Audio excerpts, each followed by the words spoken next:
Welcome, parents, teachers, judges, and fellow Blue Ridge Virtual Governor School students. My name is Sydney Madison, and I am so excited to share the opportunities and experiences I had throughout my senior project. For this project, I focused on the topic of obesity and future generations. I would like to begin with a quote from Eleanor Roosevelt, which states, "We gain strength and courage and confidence by each experience in which we really stop to look fear in the face. We must do that which we think we cannot." This quote embodies my daily outlook through school, sports, and many other aspects of life. It also describes my attitude going into this project as I was forced out of my comfort zone in a way that allowed me to personally grow. I chose this topic because of my interest in the medical field and on physical activity. Not only was I able to incorporate these two interests into one, but I was also able to choose a topic that deepened my knowledge and understanding on the subject area. Over the summer, I completed my internship at Louisa Family Practice with Dr. Edward Harkrader and his nursing staff. Dr. Harkrader earned his medical degree from the Virginia Commonwealth University School of Medicine and has been practicing as a family physician for nearly 25 years. While working with Dr. Harkrader, I was able to shadow him as he completed appointments with a variety of patients. I was able to experience everything from sports physicals to mystery illnesses to recovery from life-threatening accidents. I was also able to work in the lab with his nurses where I learned what tests are able to be completed in local facilities like this one and how these tests are run. I also worked in the x-ray room where I learned how to take an x-ray and then how to analyze an x-ray. While I thoroughly enjoyed getting to work with Dr. Harkrader, my favorite part was getting to work hands-on and complete some of the basic tests of doctors and nurses. I was able to work with 3 different patients, all with different heart conditions, where I listened to their hearts. They had things like atrial fibrillation, a heart murmur, and an artificial heart valve. It was so interesting to be able to experience this as a high schooler, but it was also fulfilling to know that I had gained the trust of 3 different patients just based off of first impressions. And the funny thing was that the running joke at the office at this time was that I was going to be a cardiologist by the end of the week, so that was pretty cool. I was also able to learn how to take blood pressure, and I got to practice this on the doctors, the nurses, and a few patients. Going into this project, I wanted to see if this was something that I wanted to pursue in a future career, and just working with Dr. Harkrader reassured me that this is something that I did want to do, and it narrowed my focus to family medicine. And then while working with him, I learned what it takes to provide quality healthcare on a small family practice scale. While working with Dr. Harkrader, I noticed that a significant number of his patients were overweight or obese and were seeking treatments related to conditions and illnesses that were causing a weight gain. I was shocked to see how big of a problem this was right here in Louisa. And after experiencing the obesity epidemic firsthand, I decided to focus on this for my research. To begin my research, I looked into research that had already been completed. I talked with various professionals, and I searched for a need in this area. While doing this, I came across a relatively new topic, where obesity actually can change our DNA, and then this can be inherited in future generations. So essentially, obesity in the maternal germline leads to alters mitochondrial DNA, which leads to mitochondrial dysfunction, and can be inherited across 3 generations, predisposing them to obesity. Various studies, both on mice and humans, have been completed in this area. One of the greatest studies was by a researcher named Jessica Sabin. Sabin worked with mice to test exactly how obesity alters DNA and then to see if there was a correlation between this and then obesity. And what she found was that there is, in fact, a correlation between the two. So as you can see here, this graph shows mitochondrial size and shape. The mitochondria in the experimental group are much larger and much less round than those in the control group.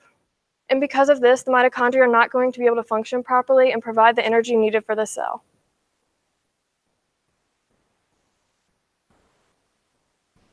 The top image shows the cristae of the mitochondria. The cristae is where the electron transport chain takes place. The electron transport chain is the final step of ATP production, which produces the energy needed for the cell.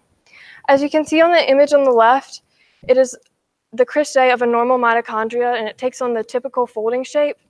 Whereas in the second image, you can see in the experimental group, it's much more round and onion-shaped. So the electron transport chain is not going to be able to take place, and the cell is not going to get the energy that it needs to metabolize. The bottom image shows mitochondrial organization. As you can see on the left in the control group, they're all in a line and organized, whereas in the experimental group, they're jumbled up and not organized, so they're not going to be able to function and generate that energy. Based on the research I conducted in the studies of Sabin, I was able to conclude that obesity does in fact alter DNA, and then this can be inherited by offspring. Based on my research, I saw a need to bring awareness and educate others on this topic. Many people believe that lifestyle changes are enough to change the obesity epidemic. However, new research shows that obesity may be so far encoded into our DNA that it will be irreversible. So I decided to work with Ms. Jennifer Thorpe, a physical education health teacher here at the high school, to bring awareness to other students. For my community service project, it consisted of 2 parts. The first part, I created about a presentation to give to the biology students here at the high school. And this allowed me to just take the research that I had completed and just educate others and really make them aware of the situation and what is going on. The second part of my project, I created a health and fitness week where students were able to come and participate in stations related to physical activity and healthy habits. The idea behind this week was that small changes now can lead to bigger, healthier changes in the future. And my goal going into this week was just to bring awareness to others, and this was proven to be successful as 29 out of 30, or 96% of the students who participated in the week and took a survey said they learned something new, and 100% of the students said that this was a fun and interactive way to learn about health and fitness, and that they would participate in future activities of this kind. Because I was on my own for this project, it really taught me how to go with the flow and how to be flexible when a problem arises, and this is something that I can take with me into the future. Overall, this project gave me more self-confidence and taught me how to be independent and how to manage things on my own, which is all things that I can carry with me as I further my education and go into future careers. My advice for future Blue Ridge Virtual Governor School students is to really choose a topic that you think you may want to pursue, because it can really provide you with so many amazing opportunities, and it can really give you that clarification on what you may want to do in the future. In the fall, I plan on attending Liberty University, where I'll major in nursing and use the skills and knowledge that I gained from this project to help guide me. I want to say thank you to my parents, Ms. King, Dr. Harkrader, Ms. Thorpe, and the BRVGS class of 2020. I wouldn't have been able to do it without all of your help. And at this time, I'll open the floor to questions. Yes.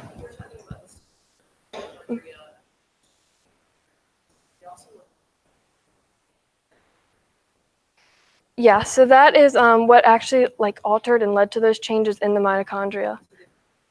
Yes. Yes.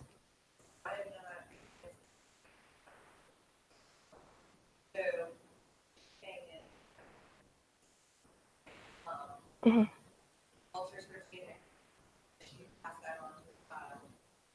Yes. My question is this then. If I do not become obese later in life, at the time that I'm having children, this can all change.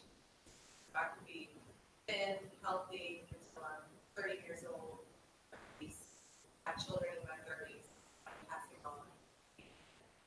Yes, ma'am. It's in those reproductive years where it can be passed on. Question that I have for you is, what references fear and tackling things? I want to know when you had to take on this big project, was it fearful of this? I think I was just fearful of not being able to do it all on my own and being able to manage things. And I think that I really overcame this and that I managed it pretty well.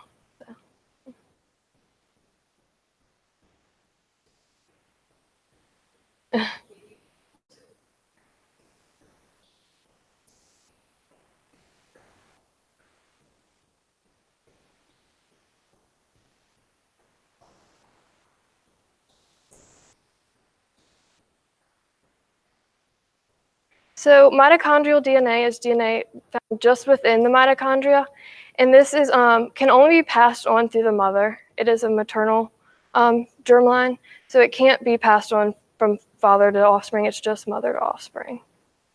So it's more significant that the mother is obese than the father. Yes. So you went in with Dr. Harvey's Mhm.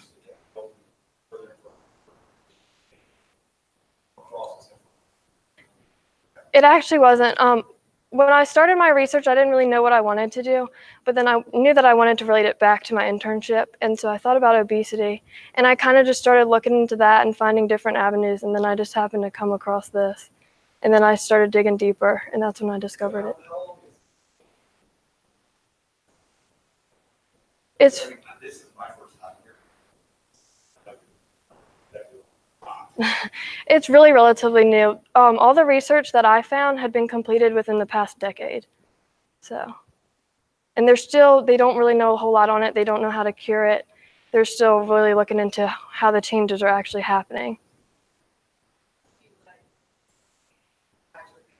Mhm. I love that that's how this started. Yeah.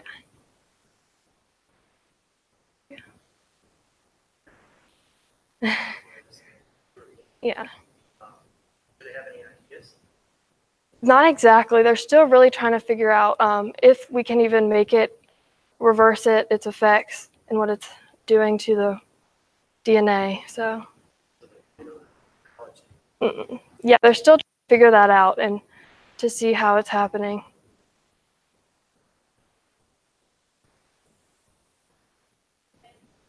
Good job, Jude.